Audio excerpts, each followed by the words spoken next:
Special thanks in the book is rendered to Sherry Dillard, Left, and Marge Hamill. They posed for this photo in the MGCCC Archives display room on Homecoming Day, October the 11th, 2008, at the unveiling of the Down South with Dixie Press photograph display. Sherry Dillard donated the Dixie Press collection to the MGCCC Archives, and Marge Hamill donated the C.C. Tex Hamill Down South magazine collection. The Down South collection is far larger than the Dixie Press collection, but the two complement one another to an amazing degree. For example, there is no Van Hook Hall photo in the vast Down South collection, but the Dixie Press collection has an excellent one. And there is another thing. These two ladies kept finding marvelous things for years. Sherry Dillard walked into the MGCCC archives one day and handed me a bound volume containing a year of newspapers, covering the year of March 1926 to March of 1927. She said she knew I'd be glad to get a year of Clayton Rand's Dixie Guide since I had just one original issue of it. I thanked her and then looked at the masthead. It said Biloxi News. It was a Clayton Rand newspaper, but it was so rare it was not even listed in the Union Catalog of Mississippi Newspapers. It was the first known Sunday paper in Coast history, and it included color comics. This volume was sent to the Mississippi Department of Archives and History for microfilming. In early May 2006, Marge Hamill called to ask me if I would like to have the complete run of 23 half-hour radio programs titled Down South Magazine of the Air. She had found all 23 reel-to-reel tapes in her garage. I said, of course I would like to have them. These programs were taped and aired by WVMI Radio from its recording studio in the beach house of the Broadwater Beach Hotel. From January 3rd to June 6, 1954, the staff of Down South kept up a 23-week killer pace. From left is historical writer Ray Thompson, assistant editor Alice Bell Prendeville, business manager Marge Hamill, writer Ruth M. Carr, and arts editor McMahon Gibbs. But the greatest thing about Down South Magazine of the Air was that McMahon Gibbs hauled around a 49-pound WVMI tape recorder, one of the first portables, and recorded shrimpers at docks in Biloxi. He also ran the recorder for other Down South Magazine of the Air reporters. Gibbs even climbed a fire tower at Van Cleve with this clunker to interview L.E. Havens, Mississippi's first fire tower man. I took the reel-to-reel tapes to television director Doug Mansfield at MGCCC Jackson County campus, and he recorded the programs to CDs. I sent a set of those CDs to Elaine Owens, Archives and Library Director of Images and Sound at Mississippi Department of Archives and History. And she confirmed that Down South Magazine of the Air was the earliest radio historical series in Mississippi history. Later, I found out it was the only surviving such program in Mississippi history, and perhaps the only one ever. After Doug Mansfield became production supervisor and chief engineer of WKFK-TV, he produced a television special on Down South Magazine of the Air that won a state competition gold medal in broadcast journalism.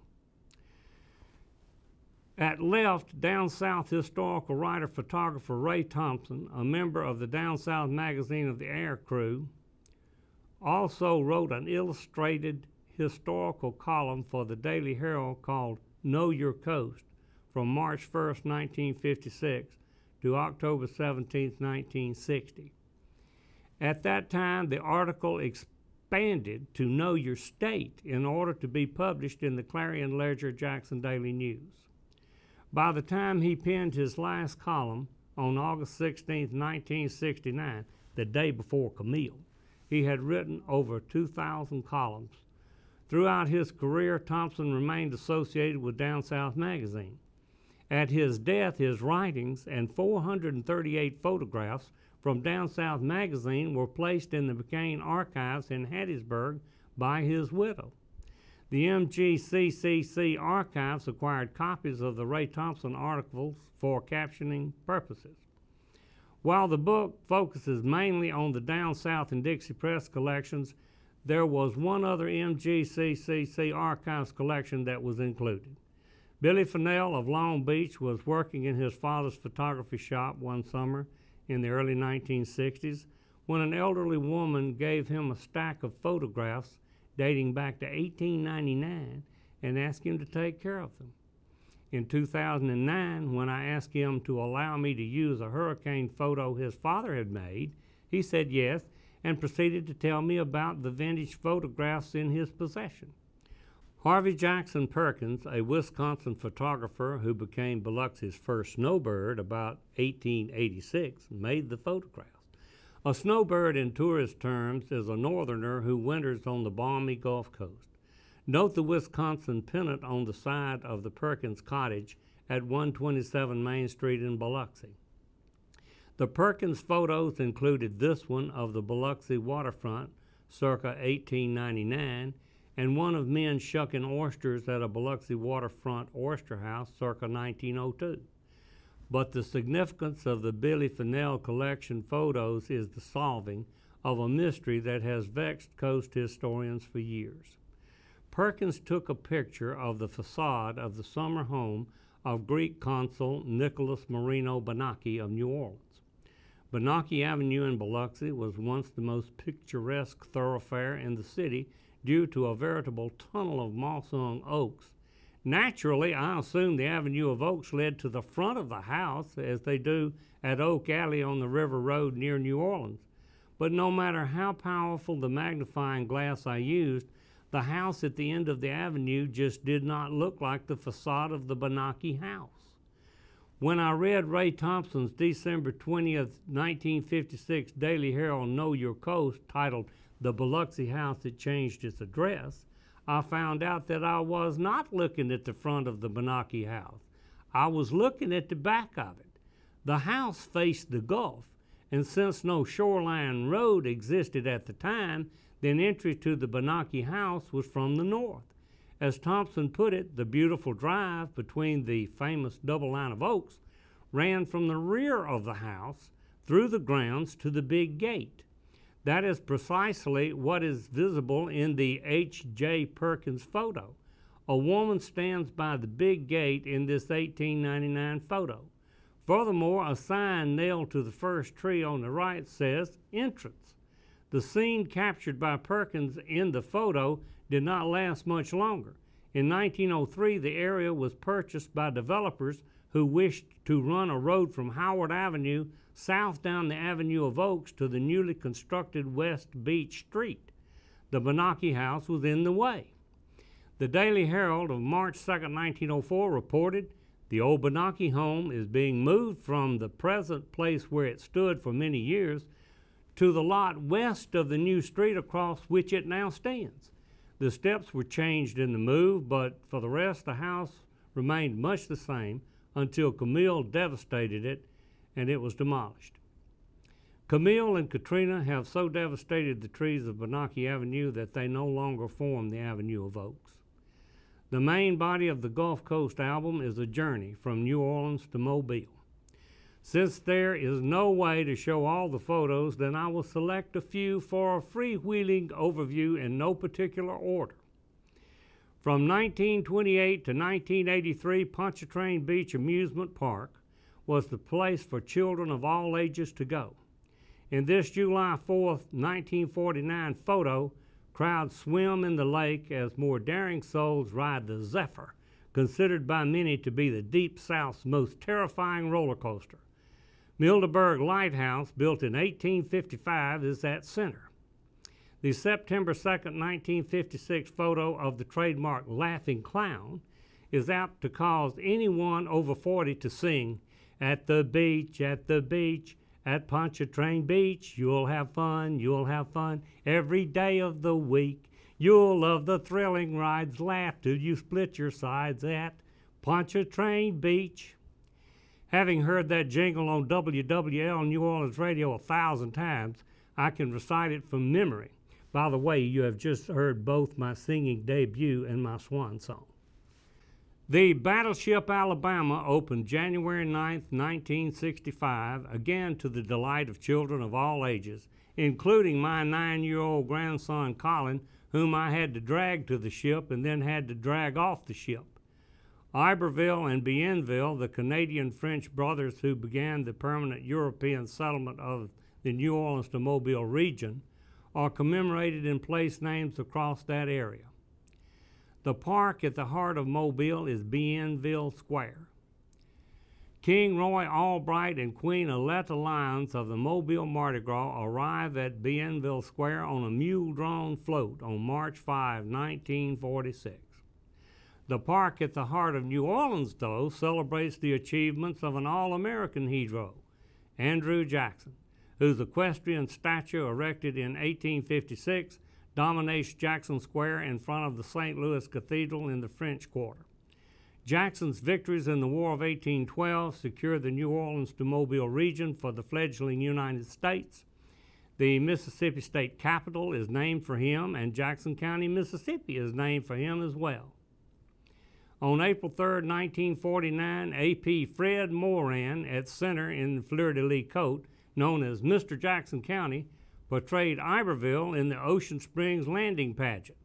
This event commemorated 2 1/2 centuries of European settlement on the coast. The earliest surviving structure in Jackson County, and some say the earliest between the Rockies and the Appalachians, is Pascagoula's LaPointe Krebs House, formerly known as Old Spanish Fort, photographed here in 1955. The earliest image of a Gulf Coast settlement is a December 10, 1720 pen and ink drawing of Fort Louis of Biloxi by French architect engineer Le Balteau. Many of the inhabitants of Fort Louis of Biloxi died of hunger and disease and were buried in unmarked graves on the east side of the fort. Many of their skeletons were exposed by the wave action of Camille and Katrina on the site of the Moran Art Studio behind the Biloxi Lighthouse. The area just west of Fort Louis of Biloxi became a cemetery in later years. The oldest marked grave in the Biloxi Cemetery is that of Michael Bettet. The Bettet stone is the best example of a colonial-type grave marker on the Mississippi Gulf Coast. The Christian symbols of the Holy Eucharist table, the palm tree, and the cross are flanked by rosettes. The English translation reads, "Here lies Michael Bettet, native of Marseille, died 19 May 1811 at the age of 34 years. For 20 years, I offered a lavish extra point bounty to any student in my history classes at Perk who could locate a grave marker in the Mississippi Panhandle with an older death date than that of the Bettet stone. In the late 1990s, a young woman from Pascagoula showed me 2 Polaroids of grave markers taken in the Krebs Cemetery located next to the Old Spanish Fort and beat the 1811 death date twice. I had been in the Krebs Cemetery many times over the years, and these stones in the Polaroids were not there. Obviously, they were erected by descendants recently, and my young prize winner happened to find them. I never said the stone had to be old, just the grave. The 1800 death date of Louis Augustine Krebs is very rare in Mississippi. I know of only 2 near Natchez that are older. But the 1751 death date of Maria Simon de la Pointe takes the prize for the oldest marked grave in the state of Mississippi. Plenty of people died in what is now Mississippi before 1751, but Mississippi lacks natural stone for permanent grave markers. By 1850, plenty of stones for grave markers were coming into the port of New Orleans. Some of that stone was sent to the Mississippi Gulf Coast in steamboats, which in some cases also brought a New Orleanian who would soon need a marker. Shortly after dawn, May 21, 1856, Michael Cuddy and E.W. Estelin, both prominent New Orleans merchants, met under the oaks behind the Pass Christian Hotel. Cuddy, the challenger, upon first fire, wounded Estelin in the right arm. Upon the second exchange, Estelin's pistol ball struck Cuddy in the right side, passed through the abdomen and lodged in the palm of his left hand. Cuddy's monument in Pass Christian's Live Oak Cemetery stands in mute witness to an Irishman who preserved his honor at the price of his life. The broken column atop the tomb testifies to a life cut short at age 42. Beauvoir served as a home for Confederate soldiers and widows from 1903 to 1957. During that time, nearly 800 of those were buried in the cemetery behind the house. Of the hundreds of burials, only one photo of such an event at Beauvoir is known to exist. The old soldiers and widows stand and gaze sadly at a flower-covered grave mound. For years, I searched for the name of the deceased. I finally solved the mystery in the photo files of the Dixie Press. The dear departed was Polly the Mule. For 25 years, Polly was the mascot of the Soldiers' Home. When I told Beauvoir director Keith Hardison about this, he said, "You can never tell." At the front entrance of the Armed Forces Retirement Home is a single wooden marker which bears the inscription, Family Graveyard of Colonel Thomas H. Oswald. From 1951 until some indeterminate date, this marker was made of marble and bore the same inscription. This marble stone replaced an illegible wooden marker. Why a wooden marker with that same inscription is now on the grave is a mystery to me. We did not know the marker had been changed until we placed the picture in the Gulf Coast album and saw it close up. So the mystery of the rotating markers is ongoing. I did, however, find out an interesting tidbit about Colonel Oswald. His son, William, fathered a son named Robert Edward Lee Oswald, and he fathered a son named Lee Harvey Oswald, who assassinated President John F. Kennedy, which resulted in the Biloxi Lighthouse being draped in black on November 22, 1963. Kennedy was the only president so honored, but a George Washington and the cherry tree type tale made up by tourist promoters to bring in more snowbirds from Illinois enshrined the myth that the Biloxi Lighthouse was painted black because of Lincoln's assassination. Considering what happened to the South because of Lincoln's death, perhaps it should have been painted black in mourning, but it was not. That much paint did not exist on the coast at that time, and the able-bodied men were dead or in Yankee prisons or walking home from surrender sites or still fighting. The legend grew out of the fact that the U.S. Lighthouse Service had the lighthouse blacked with tar to stop rust 18 months after Lincoln's death. M. James Stevens, the coast's Mr. History, spent years debunking this black paint myth until at last the Mississippi Department of Archives and History changed the Magnolia marker. But the myth makers are ever busy. This early 20th century postcard from Paul German of Long Beach shows at right the 1855 Harrison County Courthouse at Mississippi City facing 16th Street just west of Courthouse Road. Next to it at left is the 1893 Chancery Clerk's office. The courthouse was demolished in 1916, but the 1893 Chancery Clerk's office remained. The 1893 Chancery Clerk's office, pictured here in 1956, had a new two-story brick annex added on its west side in 1989. Katrina, on August 29, 2005, destroyed the original part of the building, leaving only the 1989 annex, which was later demolished. The Sun Herald, on October 24, 2009, stated that construction of the replica of the old Mississippi City Courthouse was nearing completion. This was not the case. What was supposedly being constructed was the 1893 Chancery Clerk's office with its 1989 annex. Except for the fact that the replica is elevated on a 7-foot high basement, and except for the fact that it has been turned 90 degrees to face east to Courthouse Road instead of north towards 16th Street, and except for the fact that it has no chimney, and except for the fact that the windows on the side do not match the original, and except for the fact that the porch runs all the way across the facade of the new old 1893 section, and except for the fact that the new annex is larger than the formerly new 1989 annex, and has a brick enclosed stairwell, then it looks exactly like a retro building modeled somewhat on the former 1893 clerk's office and 1989 annex. Actually, it looks good, but calling it a replica of the old Mississippi City courthouse or even a replica of the 1893 clerk's office is a bit of a stretch. There would have been no need to retro Oldfields, which faces the Mississippi Sound on a bluff in Goshen. All that was needed was the owner's permission to restore it. That permission was not given, and the house has stood damaged and derelict since Katrina. The cast of Down South Magazine of the Air visited Oldfields on February the 2nd, 1954, and found treasures in the attic that had once been Walter Anderson's studio. He and his brother Peter married Grinstead sisters, whose family owned Oldfields. Ruth Carr and Ray Thompson hold the ends of a subsequently lost wallpaper block print by Walter Anderson. Ray Thompson holds a 4-foot toy made by Walter Anderson for his children. Oldfields, with a rich antebellum and Civil War history and with its connection to the famous Anderson family, is doomed by neglect. No Coast album would be complete without a section on the entertainment industry.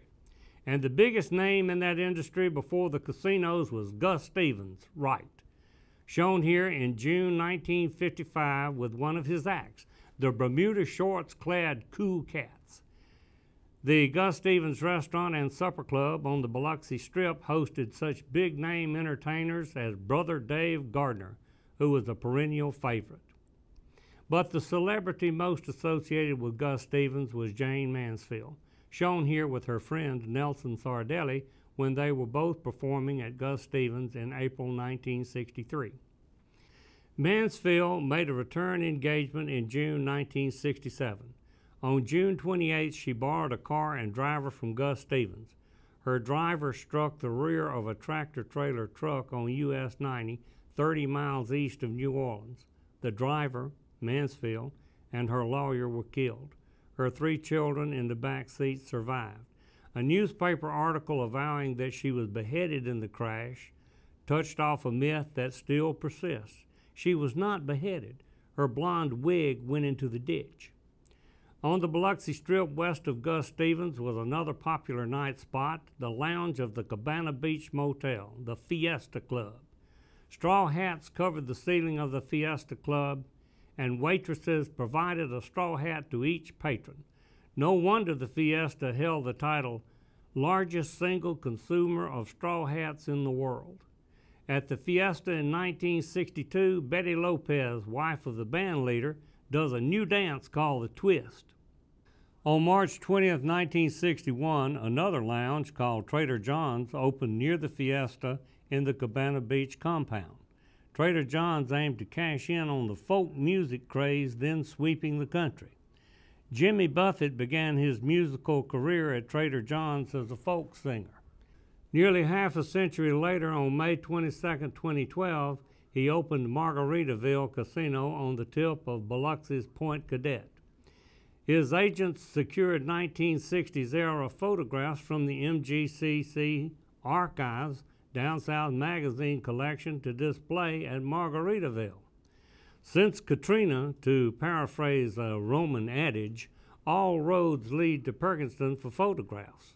Margaritaville is the latest of many institutions that have sought images from the MGCCC archives. To name only a few, the Smithsonian Institution, Beauvoir, Beau Rivage Casino, First Bank of Biloxi, the Field Museum of Chicago, and the Biloxi Lighthouse Visitors Center. These found us despite our attempts to keep our collections a secret. The need for vintage photographs was and is so great that we would have never been able to finish if we had advertised what we had. The Gulf Coast album contains 431 photos. What has been presented here is only a small fraction of that. In closing, I wish to thank Mississippi Gulf Coast Community College President Willis Lott for his aid in securing the 2 National Endowment for the Humanities grants.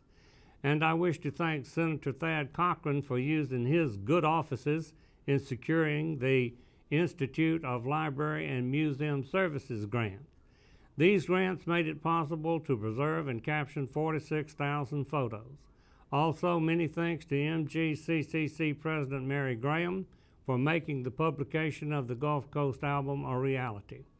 I wish to again thank Sherry Dillard and Marge Hamill for donating these collections to the Mississippi Gulf Coast Community College Archives.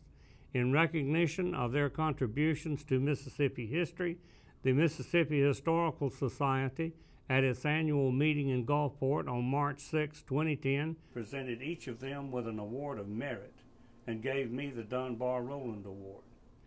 Before Katrina, their collections would have been unique and noteworthy. After Katrina, their two collections combined to form a historic treasure of epic proportions. In many cases, the photos of the Dixie Press and Down South magazine are all that remain to remind us of a world forever gone.